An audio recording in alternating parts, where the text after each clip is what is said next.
पिछले दिनों मैंने भी एक प्रमोशन वीडियो लगाई थी, जो कि पेड प्रमोशन नहीं थी। वैसे मेरे बाबा जी से मोहब्बत है, उस वजह से एक दुकान की मैंने प्रमोशन कर दी थी शॉर्ट वीडियो में। और मैंने कहा था कि ये जी फर्नीचर की दुकान है, बाबा जी का इन्होंने तस्वीरें आवेज़ा की हैं और बाबा जी से बहुत मोहब्बत रखते हैं। जब उनसे बात हुई तो उन्होंने काफ़ी जो है बाबा जी के हवाले से बातें मुझे बताई। तो मैंने समझा कि ये बंदा बिल्कुल सच्चा है बाबा जी के नाम पर जो है। लेकिन बाद में मुझे कुछ लोगों ने तस्दीक की, एक नहीं बल्कि 2-3 लोगों ने मुझे बताया कि आप किस तरफ जा रहे हो। वो लोग तो इस तरह का बाबा जी का नाम इस्तेमाल कर रहे हैं और लोगों को लूट रहे हैं।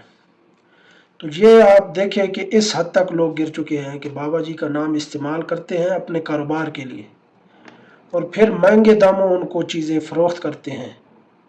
मुझे पता चला है कि वो डबल रेट पर चीज़ें फ़रोख्त कर रहे हैं। लोग अंधा इतिमाद करते हैं कि चलो बाबा जी की तस्वीर लगी है, बाबा जी सच्चे थे तो ये बंदा भी सच्चा होगा।